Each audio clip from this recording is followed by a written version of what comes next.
Happy Friday. You know today is the day. Well, some of you might not know. But if you've been in my community page in the last roughly 12 hours, you'll know that today is a significant day. Yep.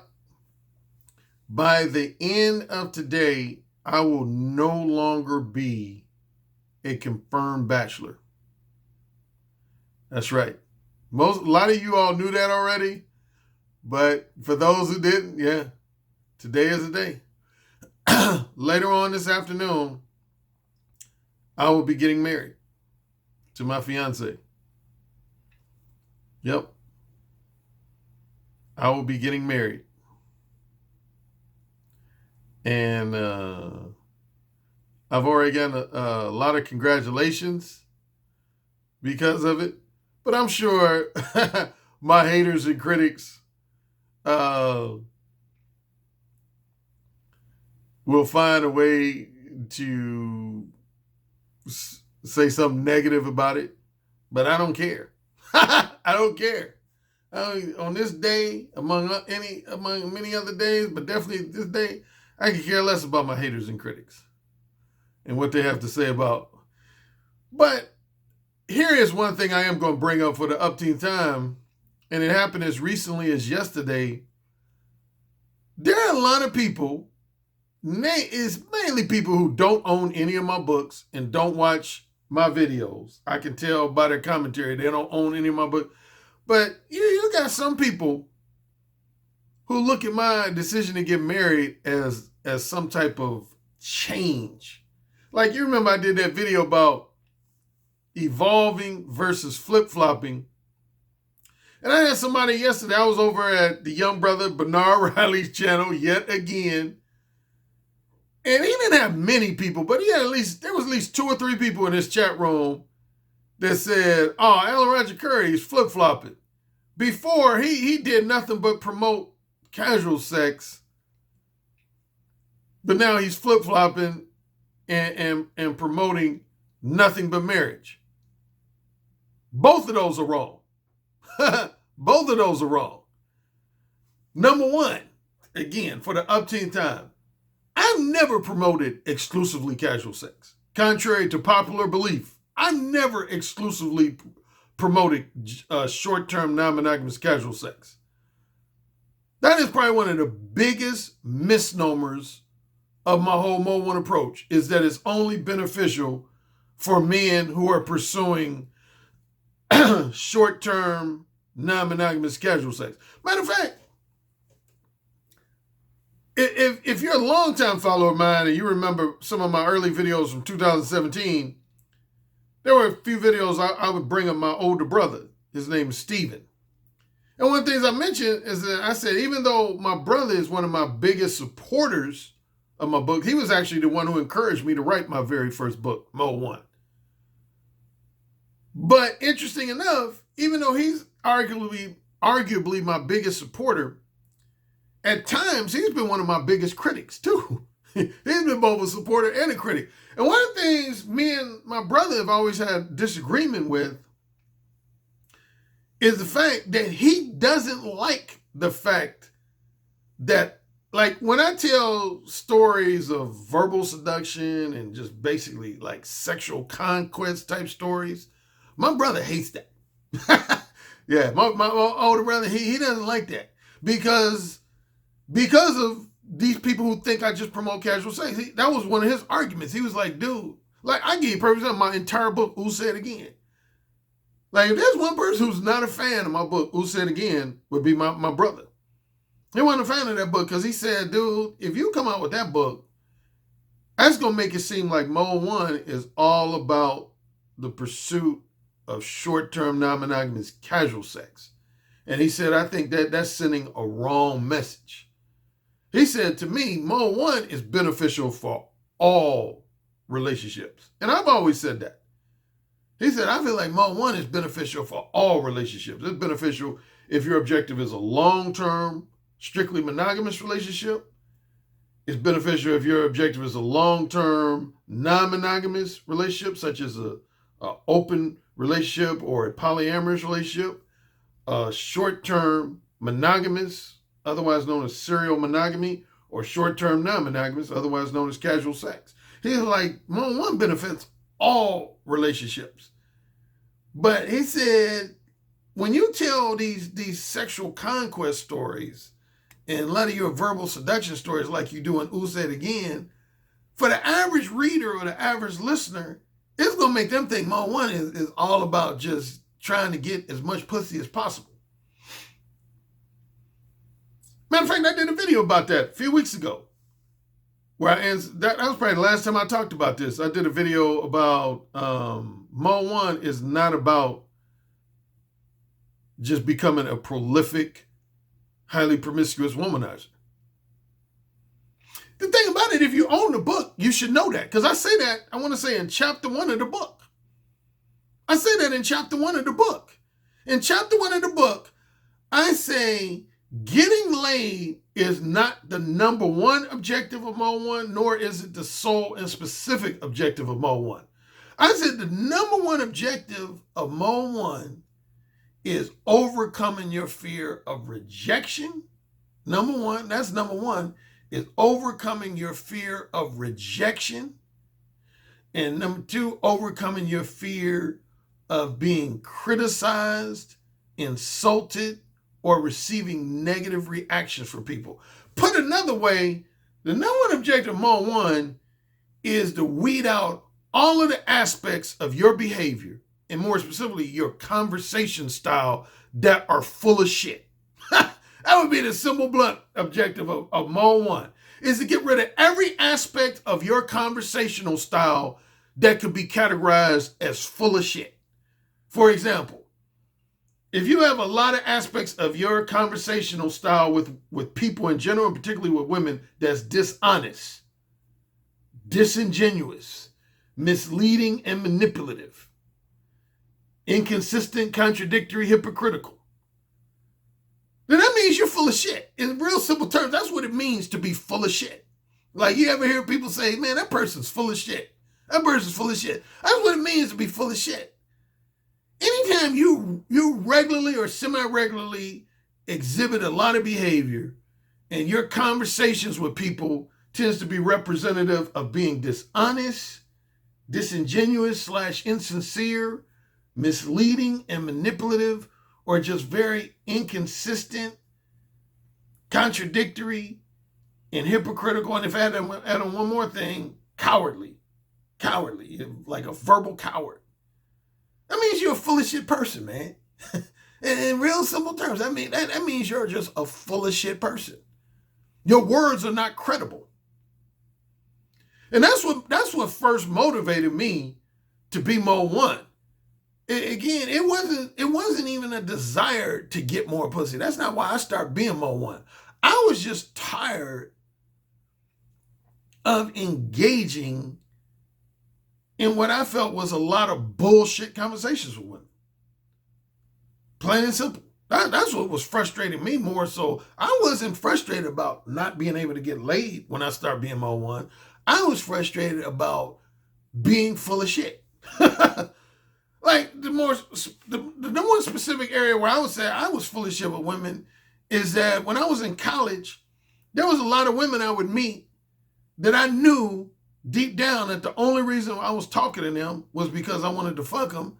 But when I would talk to them, I would basically act like I was interested in all their goofy stories and then all aspects of their background. And, I basically talk about a whole bunch of bullshit like the weather and how your day is going and, how's your job going. I didn't care about none of that shit.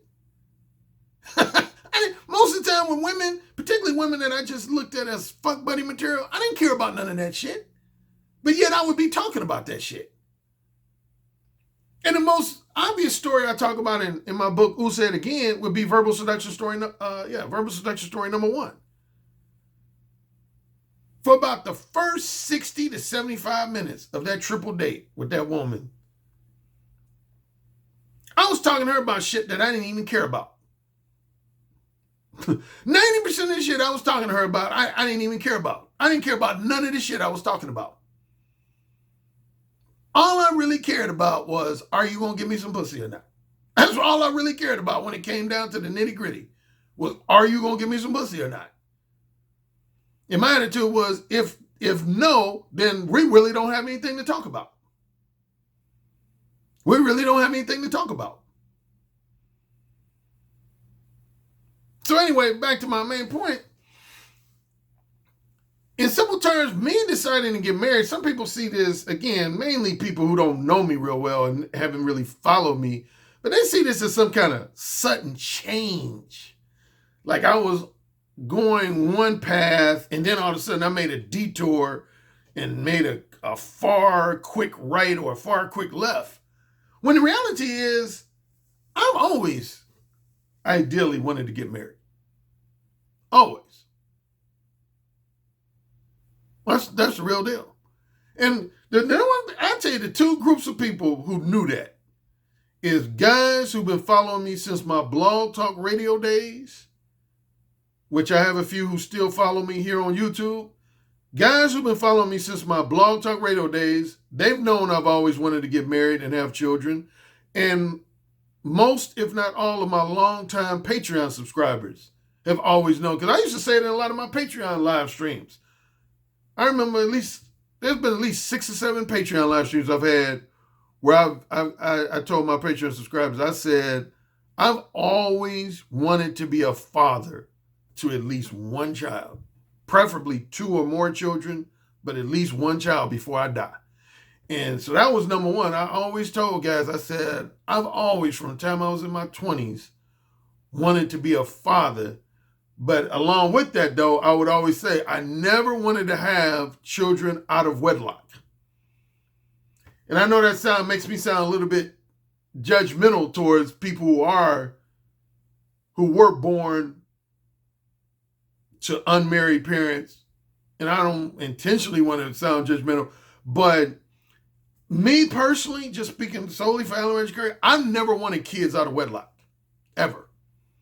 Like when I was having a lot of casual sex with women, that was always one of my biggest fears, was getting a woman pregnant that I was just having casual sex with. I never wanted to get a woman pregnant that I was just having casual sex with and that I knew I really didn't care about her other than just sexual enjoyment and sexual satisfaction. For me, man, that would have been one of the worst feelings of my life. If I would have had a woman that was just a fuck buddy of mine, that when it came to me one day and said, Alan, I got something to tell you, I'm pregnant, man, my heart would have sunk. Matter of fact, that actually has happened to me, I want to say roughly 3 times, but each of the 3 times it happened to me, the woman was lying. She was lying. Yeah, I had 3 women who I did have casual sex with that came to me and said that they were pregnant, but when all the information came out, it turns out they were lying. Now, the one time I would have had a child out of wedlock, and I've confessed this definitely to my Patreon subscribers, and I think I've confessed this on one of my free YouTube videos,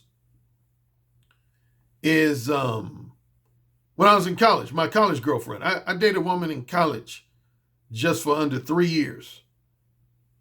And I got her pregnant. So other than my current fiance, soon-to-be wife, if there's one other woman I did get pregnant, was my college sweetheart, but she chose to have an abortion because she didn't want to drop out of school. Yeah, she felt like if she gave birth to the baby, she was going to have to drop out of school. And so, yeah, she chose to have an abortion. But if she would have given birth, we weren't married and I didn't have any immediate plans to get married to her. So that probably would have been a situation where I actually would have had a son or daughter out of wedlock. Yeah, matter of fact, that's one of the reasons why I'm getting married today. Because initially I wasn't going to get married until next year. Memorial Day weekend of next year was my targeted date for me and my current fiance to get married. But one of the reasons I'm getting married today is because I want to get married before she gives birth to my son. And again, this is a personal thing. It's not me necessarily passing judgment on other people, but I've never wanted my son or daughter to have an unmarried mother. I just never wanted that. You could say that's the old-fashioned traditional side of Alan Roger Currie. I've never wanted a child of mine to have an unmarried mother. Never, ever. So there you go. So yeah, this afternoon I'll be getting, it's not like a wedding. I want to make that clear. Few people thought I was having like a wedding today. And like I had a couple of people ask, they said, well, why are you having a wedding on a Friday? I thought most weddings are on like a Saturday. No, it's not a full wedding. It's going to be like pretty much a justice of the peace type marriage. I do plan on having a more elaborate celebratory ceremony and reception next year, more than likely. Well, it depends on how this pandemic thing goes. But yeah, but we plan on having a more elaborate ceremony for our close friends and relatives Memorial Day weekend of next year. But yeah. So by the end of today, I'll be a married man. I'll have a ring on my finger. But yeah, so my main point in making this video though was again reiterate, this has not been a change for me. This ain't something that like I've even had people who are followers and supporters of mine say, Alan, what made you change your attitude towards marriage? And I'll quickly respond, what do you mean change? And they'll say something to the effect, well, I could have swore for reading your books like The Possibility of Sex and The Beta Male Revolution, I got the impression you were like anti-marriage. I've never been anti-marriage. Contrary to popular belief, I've never been anti-marriage. I will pay you money if you can find a video where I've said I'm anti. Again, now here's the one close thing I did say that would make people believe I'm anti-marriage. The one statement that came close to sounding like it was anti-marriage is I did say on a number of occasions that I had no motivation to get married for the sake of female companionship only. So I have said that. I have said I've never been motivated to get married for the sake of female companionship only. And that's why I knew I was never going to marry a woman close to my own age, is because they wouldn't have been able to give me any children. So yeah, so that's one thing I have said before, is that I've never been motivated to get married for the sake of female companionship only. But I've always wanted to get married for the sake of raising children. For the sake of raising children, I've always wanted to get married. Like since I was probably in my 20s, I've always wanted to have a traditional family structure, wife and one or more kids. I've always wanted that. What else do I want to talk about before I wrap up? Because I don't want this video to be too long. One other thing is,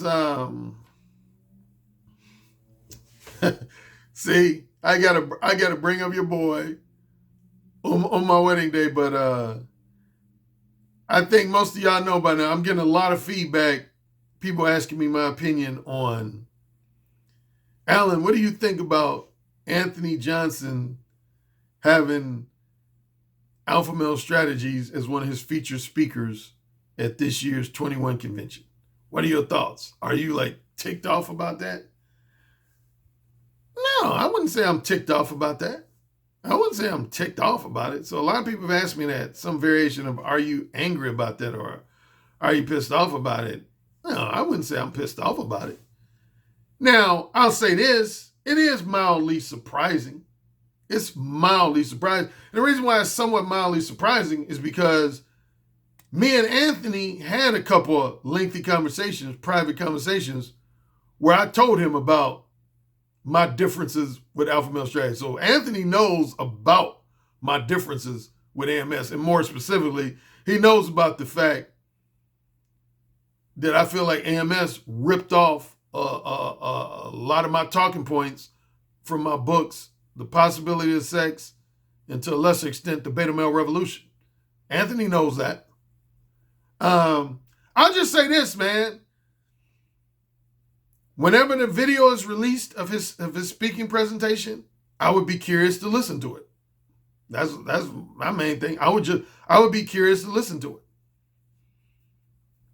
If he ends up doing a speaking presentation where he doesn't use any of my talking points whatsoever, and his speaking presentation is full of his own unique, original content and his own unique, original talking points, I'll applaud the brother. I'll be the first person to applaud him. And I say that sincerely. I'll be the first person to applaud him. If he gets up at this year's 21 convention, and usually the presentations are roughly an hour long. So if he does a 55-minute presentation where all of his material, all of his talking points are unique and original to him, then that's when I will have no criticism of AMS whatsoever if he speaks at the 21 convention. But if he, not just him, but if anybody at the 21 convention was to get up and I hear my talking points coming out of their mouth, oh, I'm going to have something to say. I'll tell you that right now. I'm going to have something to say. So that's not just limited to AMS. That's because there's already been at least 3 or 4 guys who've spoken at the 21 convention who've stolen talking points from me. So this is not just an AMS thing. I could call out names, but for right now, I'm not. But there's at minimum about 3 and as many as 4 or 5 previous 21 speakers who have taken talking points from 1 or more of my books. Well, I am going to call out at least one person by name. I'll tell you the first person to do it, to my knowledge, specifically at the 21 convention, was Sasha Dengane.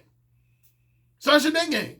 He went to the 21 convention one year, and I would say at least 1/3 to 1/2 of his material was stuff from my books. At least 1/3 to 1/2 of his material in his speaking presentation was stuff from my books. So yeah, that's one person I will call out by name, is Sasha Dengane. But there's been at least 3 or 4 other people who've spoken at the 21 convention that to one degree or another took talking points from my books. And that brings me to my final point, and then I'm going to wrap up on this point. Somebody once again brought up this dumb comment. Speaking of AMS, you remember when he first started getting accused of ripping off my book, The Possibility of Sex, and to a less extent, the Beta Male Revolution. He did a video where he said, I'm paraphrasing where he said something to the effect, I'm not ripping Alan Roger Currie off. What people got to realize is the game is the game is the game. And somebody just said that to me within the last 2 or 3 days. Somebody said to me, Alan, you can't really accuse AMS or really any other dating coach of ripping you off because the game is the game is the game.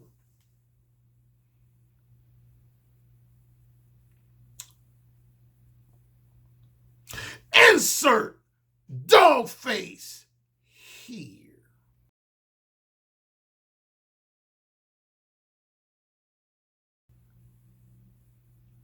Man, I've said it before. You know, I've done at least 2, possibly 3. I think I've done at minimum 2 videos about this subject and as many as 3 previous videos where I addressed this issue. So this would be at minimum my 3rd, if not my 4th video where I've tackled this whole subject. First and foremost, and I don't have enough time. Take your medicine. I don't have enough time to go into length, but I just simply say, I said this before and I'm saying it again. You want to know the only people who say that shit, particularly if they're dating coaches or something similar to a dating coach, is people who are copying other people's shit. That's the number one people who tend to justify ripping off other people's talking points is they come out with that bullshit. The game is the game is the game. That's bullshit. First and foremost. Here's the first reason why it's bullshit. It's because if you remember the video I did just a few weeks ago where I talked about the 5 general forms of game, number one, not all game is the same. I produced a game chart where I showed you Number one, there's at least two different forms of verbal game, which is direct verbal game, which is my specialty, and indirect verbal game. So number one, just to do a verbal game, how can you say the game is the game is the game when number one, there's two different types of verbal game? Direct verbal game and indirect verbal game. Then there's three different general types of nonverbal game, which is looks game, money and status game, and body language / demeanor and disposition / masculine energy / subcommunicate. PUA is just simply called it subcommunication game. That basically means nonverbal body language game. Nonverbal body language game. They simply call that subcommunication. So those are the 5 types of game, man. So just on that alone, how can you legitimately say the game is the game is the game? The reality is, man, no two men's experiences with women are exactly the same. You might have some overlapping similarities, but none of them are exact. I know for a fact that there's no man on YouTube who has had the exact same experiences with women as I've had. I guarantee I put $10,000 on that. I literally put $10,000 on that. It ain't nobody on YouTube has had the exact same experiences with women that I have. Just on my 6 verbal seduction stories alone, and said again, I guarantee you ain't nobody had no experiences just like that. I guarantee you they have it. I guarantee you they have it. How many guys met a woman in a grocery store and 10 minutes later that woman is on her knees in the grocery store sucking their dick? Raise your hand. So don't try to act like you've had the same exact experiences that I have. So therefore, if you haven't had the same experiences with women that I have, you're not going to be able to explain your version of game just like me. There's no way you'll be able to. There's no way you'll be able to. Like I used this analogy before. It's just like when you watch NFL pregame shows and NBA pregame shows, they'll usually have multiple analysts on the show. Like NFL pregame show, they'll have like 3 or 4 game analysts on the show.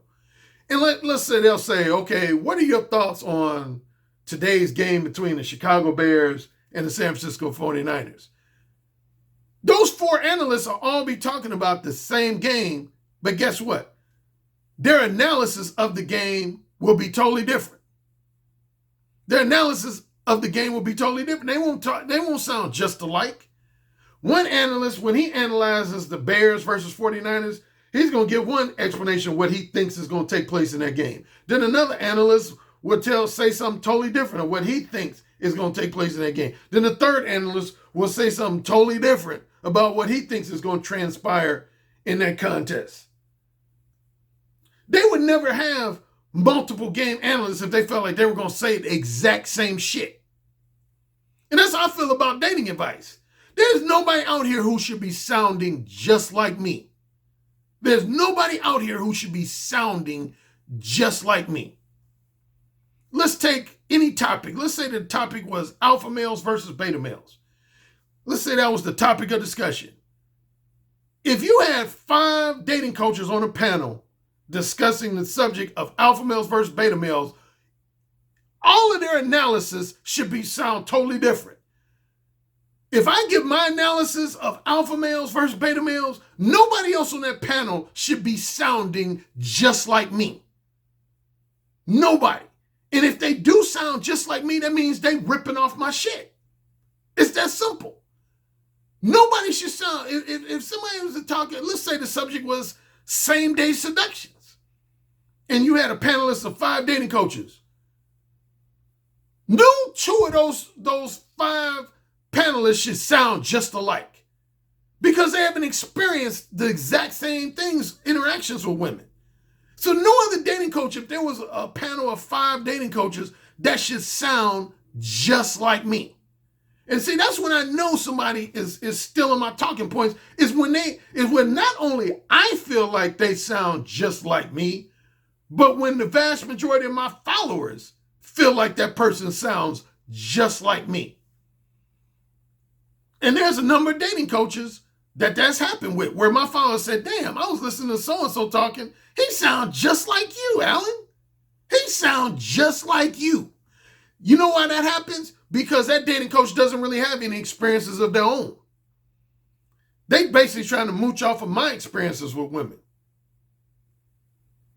Because if they had some worthwhile experiences of their own, there's no way their explanation of game would sound just like me. The godfather of direct verbal game advice. The king of verbal seduction. Enjoy your weekend. Yes, sir. Say it again. Yes, sir. Who's the king? Alan, you're the king. Say it again. Alan, you're the king. You're dominating me. Say it again. Alan, you're dominating me right now. Mode 1. Mode 1. Daddy, can I go, please? You're the king. Say it again. Oh, you're the fucking king. Yes. Yes. You're the king, Alan. AKA the king of verbal seduction. You know, it's the tone of your voice, how seductive your intonations are, the vibrations that you could just reach out over the phone lines and stroke a woman's breast just by the sound of your voice, how you could make her pussy so wet just by the sound of your voice. That's actually very hot. So you said my show was what? I said your show is powerful. Oh, say it again. Your show is powerful. I bet the king would fuck me really good. Who's the king? Alan Roger Currie. Oh, yeah. Who's the king? Alan Roger Currie. The king. The king. The king. I have to agree with you on the communication piece, because I actually did take a session with Alan Roger Currie, and he gave me a line that I did not think was going to work, and it worked. And I was like, what the fuck?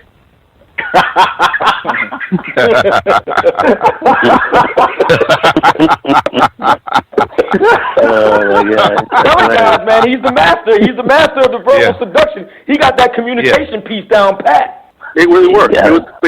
It just simply worked, and I just didn't think it was going to work at all. Some guys have natural handles. Some guys have a better natural shot, but you can always improve your shot. And sex is damn sure something you can fucking learn. Look, dude, you want to learn how to talk better? I'm hiring Alan Roger Currie to get my dirty talk game on, because it's always been something I want to get better at. Verbal seduction, man.